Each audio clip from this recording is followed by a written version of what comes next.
Welcome, everybody. Apologies that the actual Lord Mayor is not in this seat, but you've got a past late Lord Mayor. I'm William Russell. I was Lord Mayor for 2 years because of COVID in 2019 to 2021. And because my year was around COP26, I called myself the Green Lord Mayor. And obviously this summit has a lot of sustainability and green in it, and infrastructure, as we know, has to be sustainable now, which is very important, and India are making huge strides on that front. And but of course, we need lots of funding, and that's one of the things that we here in the City of London, the Square Mile, green finance is one of the things that we're very keen to help with. Now, Lord Johnson needs no introduction. I got to know him as Lord Mayor when he was at Trade, and then he got moved up to the top job. Congratulations again, Lord Johnson. And he has been travelling the world, and we were just talking, has been in and out of the city most days of the week, which is wonderful for us and for the city. We love seeing him. So here you are again. Well, thank you very much. It's great to be back. Very good to see you. So I'm going to start off with a question. We'll have a couple of questions, and then we'll go to the audience who've, I'm sure, got questions. So how is UK business working with India in trade and investment partnerships? So how's the partnership side? And what are we doing together where we can do more? And of course, and I'm sure they're helping a lot, how is Her Majesty's government helping us get to that? His Majesty's government. I'm sorry, his. And, absolutely, thank you. Lord Mayor Emeritus. It's great to be here. This amazing Egyptian Hall. I've done so many India-related functions in it. We should rename it India Hall, probably, because of the amount of work we do, and the City of London does with numerous businesses that are domiciled in India or investing in India or looking to support India, and vice versa. And the relationship between India and the UK is absolutely paramount to both our mutual success. And India is the second biggest investor in the UK, which is something that often comes as a surprise. Apart after the United States, it's India that provides us with the investment. And in my numerous trips to India, and my interactions with Indian businesses, what I find very exciting is the partnership between British businesses and Indian businesses. It's not simply a question of buying a stake in a business and being a passive investor. It really is a partnership of design and creative expansion. So if you look at some of the two-wheelers, if you look at Mahindra or TVS, they've done exactly that. They've come in and they've bought great British brands and they've reinvigorated them. And at the same time, they've taken a huge amount of the human capital and design work that's been done in the UK and the manufacturing in India, but also manufacturing in the UK. So fundamentally, the relationship is for me, the most symbiotic partnership-related relationship of any nation-to-nation sort of financial link that we have. I think there's a lot more that we could do. There's no question that India is going to need, in my view, $2 trillion over the next 20 years if the country is to realize its full potential. And the one place that you can source that capital is the city. And when I say the city, I look at the whole of the United Kingdom, because we have a massive financial services hub in Edinburgh, in Bristol, and in Leeds. And I think what I found very interesting myself, and I'm no longer involved in the company, so I've sadly left private industry, as many of you will know, and taken up a government role last year. But the businesses that I've been associated with historically, so Robert Fleming, Lloyd George Management, Somerset Capital, they were some of the biggest investors in the world in India, and they based those activities in the City of London or in the West End, within British financial services. So the real work for me, just to come to a conclusion on this, what can we do to get more international capital into India via the UK? And that obviously covers the infrastructure and the clean energy revolution. And that is to ensure that our investor base can feel comfortable about investing in India. So the work we're doing around the free trade agreement is really important in terms of protecting investment flows both ways, by the way. I think it's really important that investors have to have a high degree of confidence investing in the UK and in India. And the governments need to continue to push to provide an environment that is both predictable and stable. And again, I don't say that in a lecturing tone. The UK also needs to ensure that Indian investors are given the true sense that we have a predictable and stable tax and regulatory regime. And then on top of that, we can continue doing great work in terms of the tech corridor that we've instituted. We have a number of working groups, government to government, to make sure that on regulations such as funds structuring, or how capital flows can function, or senior business mobility, that all these issues can be easily resolved. Because I truly believe that India has reached escape velocity as an economy, and I've been investing in India for nearly 30 years. And I truly believe that the UK is literally India's best friend and the best country most able to take advantage of what will be such a mutually beneficial long-term financial partnership. Very good. And you know, the City of London, and whether it's UK financial professional services, can offer India a great deal, as you've said. And I'm co-chair, fun enough, of the UK Green Finance, China Green Finance Task Force. And I immediately think, why haven't we created a UK-India Green Finance Task Force? Yes, why haven't we? Who's responsible for this? Well, I mean, I can think of many people that we can. But you see where I just think, what are the next steps? I mean, I'm going to fold question 2 and 3 into say, what are the next steps around the sustainable infrastructure? What can we do more in the city? I mean, as I said, we talk about green finance. We have the Green Finance Institute, which many will know. GFANZ was at COP26. Mark Carney led that, and there are trillions of dollars to invest around the world. So, what can we do? What are the next steps in your view from the city and the UK financial services sector? Well, you've raised some very good points. You already, if it ain't broke, don't fix it. Yeah. And if it's working somewhere else, then we should just replicate it when it comes to the India relationship. I mean, financial services are relatively straightforward. We don't need to be sort of overly creative. We just need to make sure that existing channels that could be opened are properly opened up.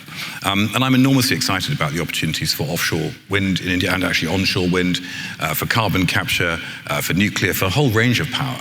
Really, as India moves in a far longer journey than we have to take in Western Europe.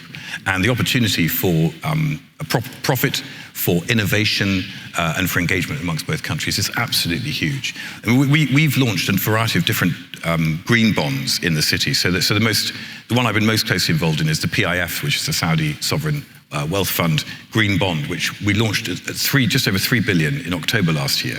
And I pressed the button to launch it. It was my first day as a minister. I was rather worried I was going to precipitate a stock market crash. Everything went red. Everything went red. And I was reminded that Winston Churchill rang the bell on the day of the Wall Street crash, if anyone knew that rather interesting statistic. So I didn't want to be that person.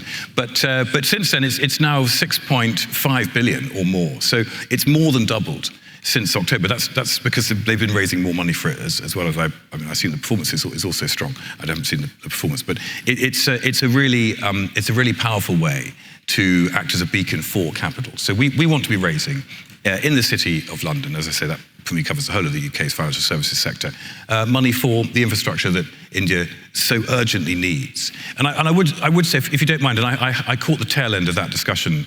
And these are conversations I have in British government a lot, which is we can't afford to be complacent.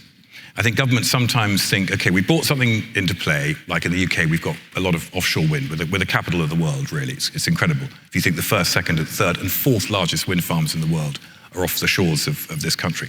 But you have to keep galloping, because when I look at the sort of supply issues, I look at the future project role, there are supply constraints in terms of components, there are issues over planning and so on. You just start to think, well, hang on, we need to keep that pace up always. And India is the same. We haven't got an opportunity to be complacent about this. We need to move fast, and really we need to move now. And the more we can work together in a clear sense, the better. I think absolutely right. Now, questions. We've got about 5 minutes. Sir, in front. I think it says a microphone. That's quite helpful. Is there a mic? There is. It's just coming. Here we go. Just here in the front here, so everyone can hear.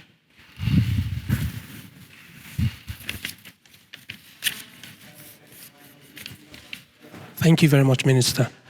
We are aware of the piece of technology right behind you, which is the microphone, which is essentially the cell phone, which COVID redefined for us. And we're also aware that India is a very young population.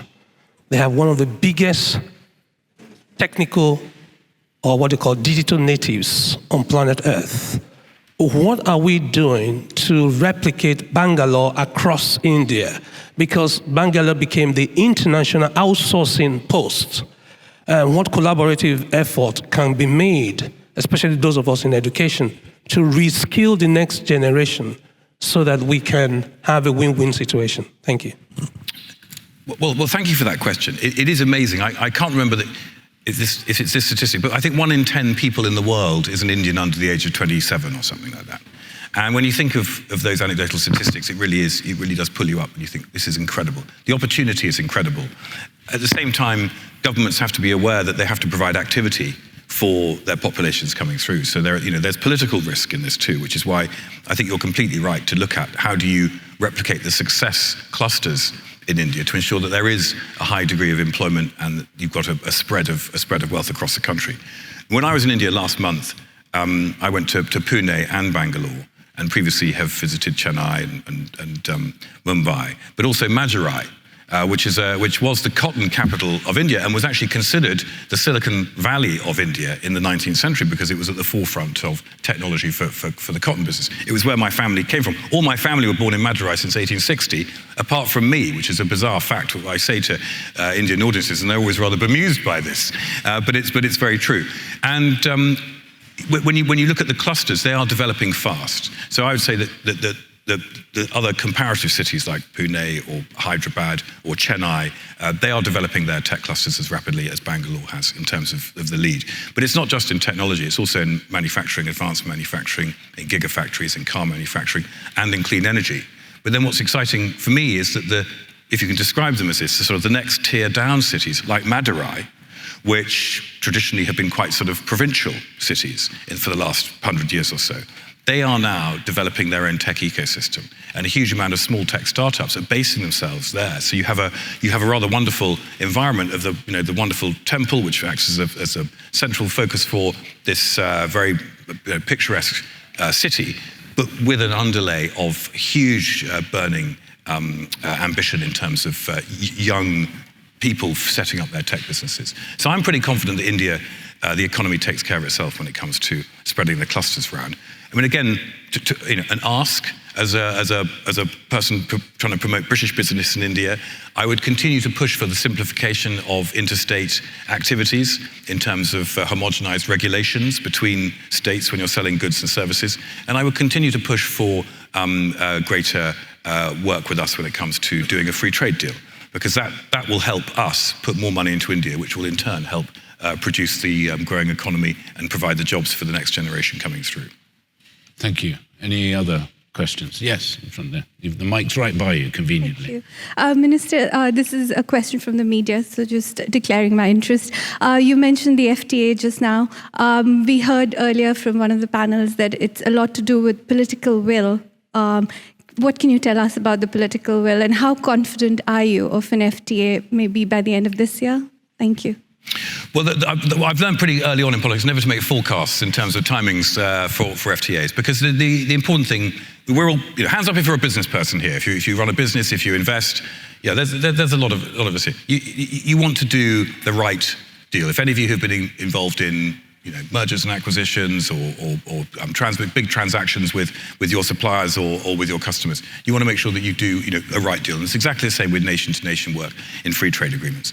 I'm very optimistic, though, because I think it's so important to do a trade deal with India for both our sakes. It's hugely important for India if India wants to get the capital that it so desperately needs in order to take itself to the next stage, which is to become the global hyperpower economically in our lifetimes. I think that's perfectly possible.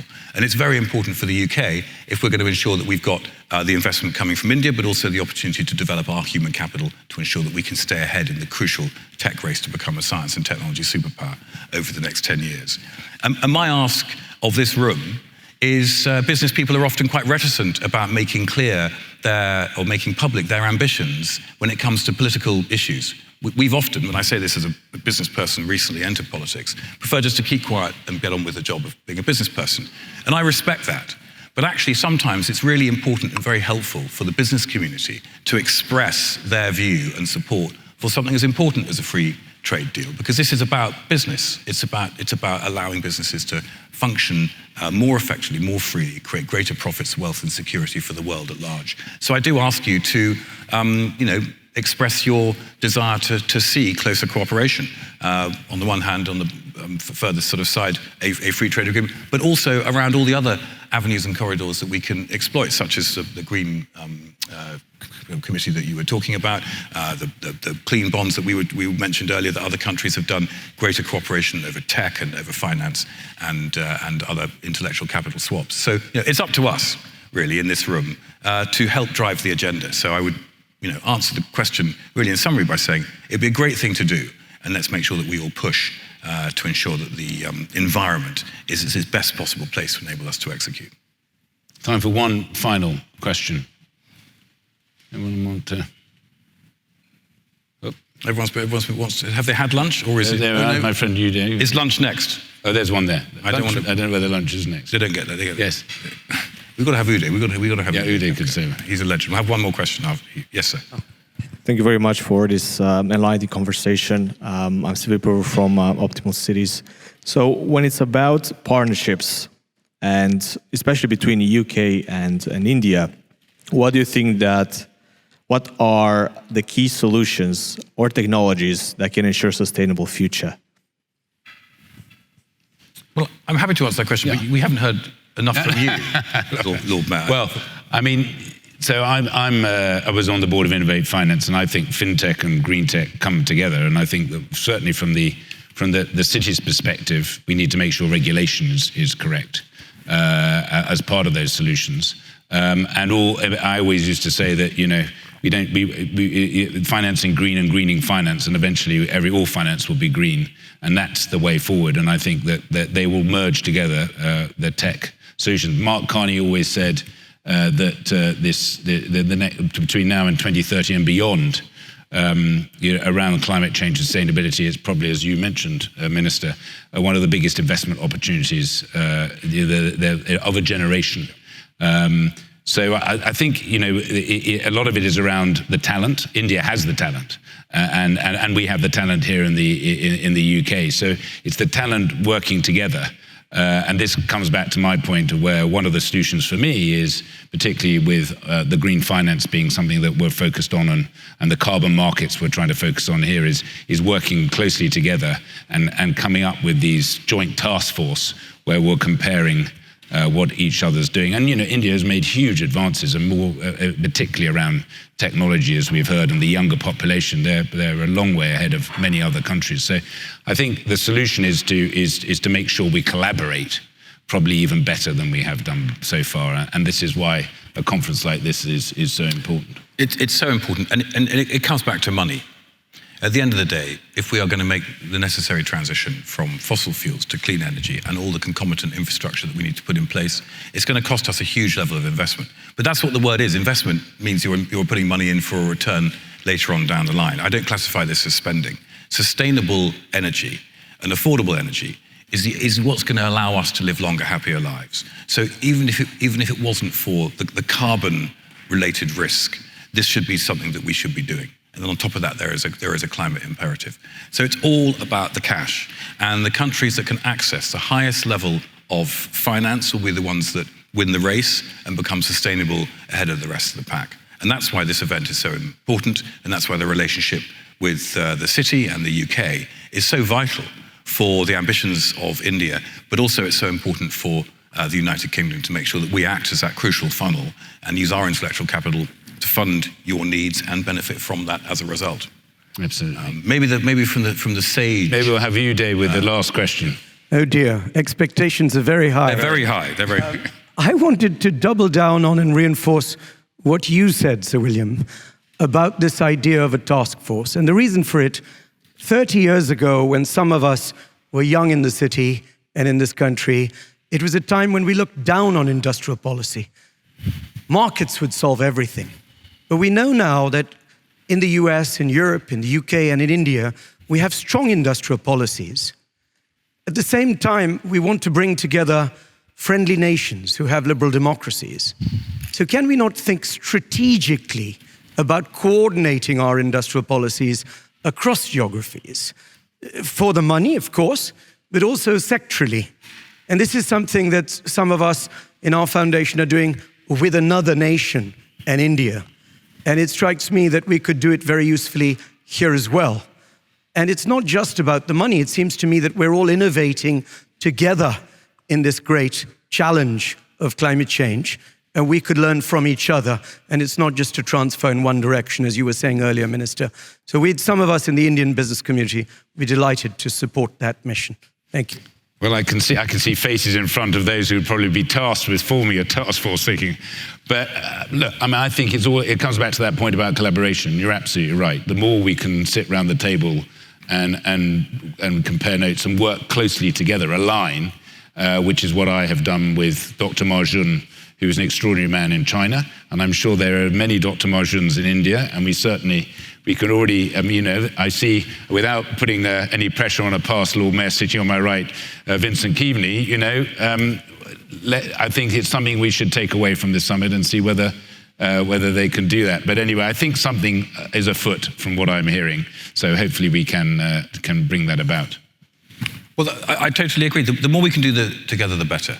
And you're right that we need to let 1,000 flowers bloom, but we also need to coordinate our strategic approach. I mean, the way I look at it is you have creativeness and inventiveness that will go to give us the technology that will enable us to then build these very large-scale projects.